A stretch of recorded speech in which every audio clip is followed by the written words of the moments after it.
What? Oh. I thought you said it's I don't long. know if you. Yeah, that's what I was coming to do.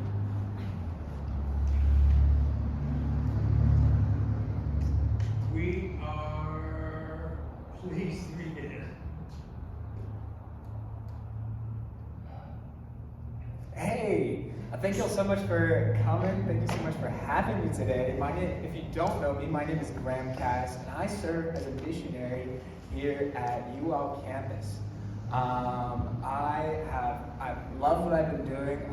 I've loved what the Lord has called me to, and man, I just have also enjoyed my time at UL. I got my undergrad here, and while I was doing that, doing the studies, Lord just broke my heart for this campus, broke my heart for the people walking across campus every day, going across that stage, and man, it's been such a privilege. And so this year I have the honor of serving as an intern, which is, I get to do a lot of things, one of which is help lead a small group this year. Yeah, put it up.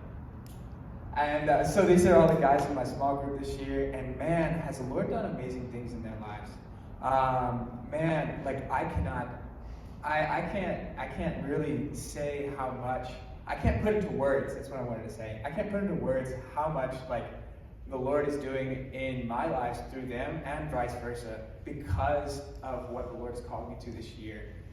And as I continue talking about UL, and talking about like why the Lord broke my heart, I actually want to talk about a specific person. His name is Dr. Edward Stevens, and he was around a long time before me, and he actually took some time to say, he actually said, I'm sorry, he is the founder of UL, and he said, I want to invest in this plot of land, and I want to make an institution of higher learning. And in doing so, he symbolized the whole process with a live oak. Yeah, you can go to the next picture. And so this is a picture of him. Oh, this is a picture of a statue of him. And so Edward Stevens, I just love his appreciation for the tree. It's a place, he said it's a place of sanctuary, of steadfastness, something to like provide shade from the sun, and man, will not be toppled over from the wind. And I love this, and I just absolutely love this idea, and that's exactly what Edward Stevens built on this campus. And what he tried to get across was that this tree, this mighty oak, did not come like as a mighty oak, but started as just a small seed. So it's really hard to tell. But in his little hand, he has a little acorn. And you might be asking, like, Graham, why are you talking about a guy and his nut? Well, it's like, let me tell you. I want you to realize that I want you to focus on the seed.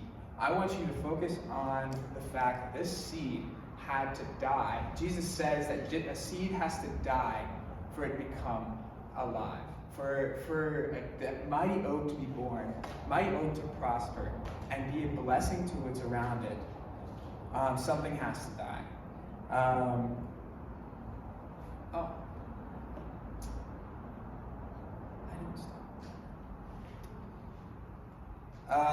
So I want you to focus on that as we continue in Scripture. We're going to walk through Mark chapter 4. The parable of the, my mic's not up here. There we go. The parable of the sower. And so as we dive into this, just remember that that concept of something had to die for these things, for the eventual goal to happen. Verse 1, again he began teaching by the sea, and a very large crowd gathered around him. So he got in, this is Jesus, by the way. So he got into a boat at the sea and sat down, while the whole crowd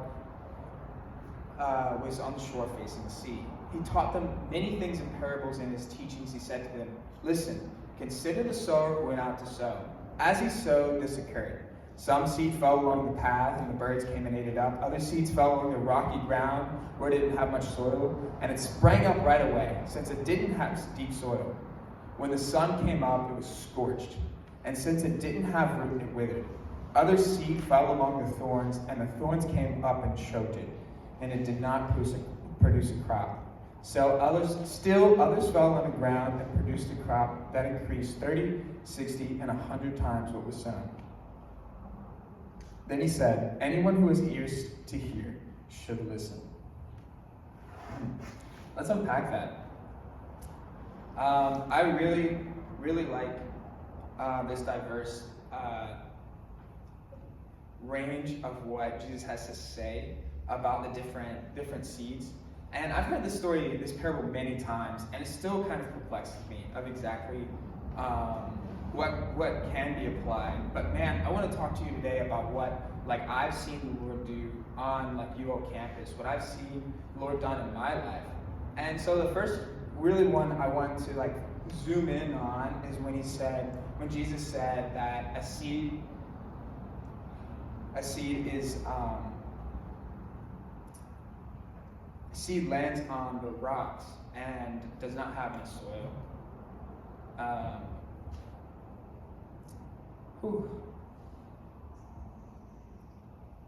Seed lands on the rock and it does not have any soil. And man, I have a passion and a burden for those people out there on campus who look at the gospel and hear the good news that Jesus is the way, the truth, and the life. That Jesus is the good, is life and is love. And they're like, no, I don't want any part of that. Man, I've met so many people on this campus that say that. But man, my heart even hurts more for the next group of people, mostly because I was part of this group of people, that it lands, not this next part, sorry. It lands on it plants, it starts to die, but man, it doesn't produce any fruit. It gets scorched. Oh my gosh. That's what my heart breaks for. That's where my heart breaks for those people who it's oh, I think I have it going on. I think I know what's going on. I think I understand the mission of the kingdom, but they get burnt out, or it's because they don't have any soil. And when I'm asking Lord, what does this mean to me? It's I really hear the word apathy and how that word just plagues our society. And that word also plagues this campus. Lord, Lord, I want you to break our hearts for what breaks yours. I'm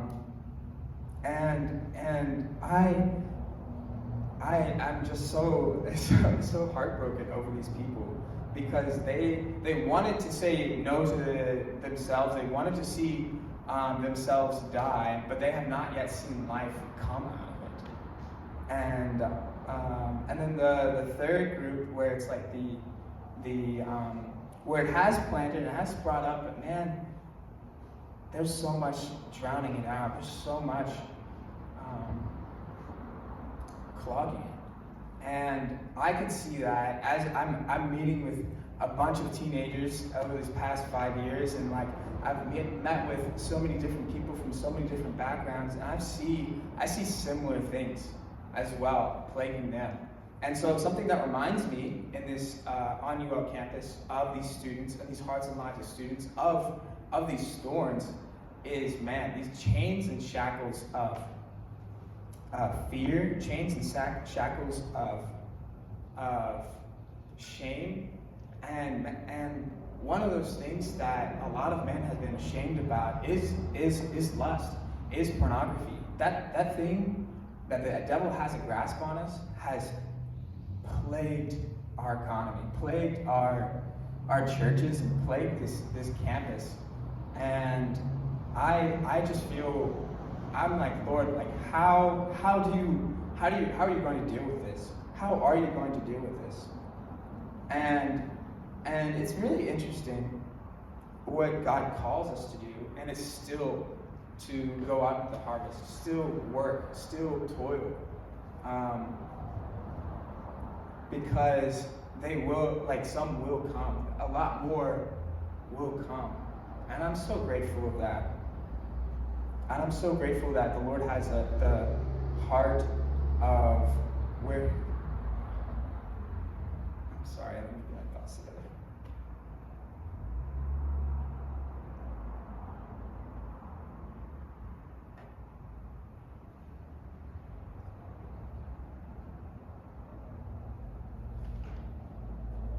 Okay. But I want to focus on the fertile soil, the good and fertile soil. And that's where God calls all of us to be. That's a place where that little acorn can turn into an oak tree and provide life. And so I believe that God is calling all of us to have fertile soil in our hearts. And I've been privileged to be a part of a program that does help, like a ministry that does help make fertile soil in these students' hearts. And it is not I that causes the growth. It is not I that gets people saved. And I know that it is the Lord. And I'm so glad to partner with Him. And man, and there's no way I could help do this full time. And there's no way I could see men of God, teenagers become men of God day after day without doing this vocationally, without doing this full time. And so if you would like to learn more and partner with me prayerfully, financially, like please, I'll have a table in the back. Come figure out how you can make an impact on UL campus. But now I would like to take the focus off of me and ask that you focus inwardly in your own heart. I want you to recognize and really reflect how in your own heart you can move from all of the bad soils to the good and fertile soil. That is not for me to decide. That is for you in your own heart to decide. And maybe you're the first batch that the seed never planted. Man, I would love to take this opportunity for you. Maybe you're saying it's time for my seed to die so that Christ may live inside of me. Well, I'm going to ask that all bow your heads and everybody pray this prayer with me. Dear Jesus, come into my life. Be Lord of my life. Forgive me of my sins. Help me to live for you because I don't know how to. God, I confess with my mouth that Jesus is Lord and believe in my heart that God raised him from the dead. And I ask that the same power would come to live inside of me. Come bring me from death to life so that I may live for you all the days of my life. Amen. 11 minutes, 51 seconds.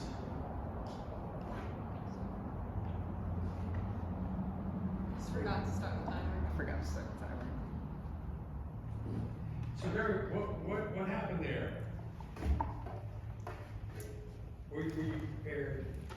Oh, not as much as I should have been. Okay. Definitely not. Did you practice? Yeah. I practiced twice. But we've done multiple pieces. You've always done a very good job. This was like, I dropped the ball. yes. That's why I was trying to figure out why. Anyone else? I guess I can start the timer. Yeah.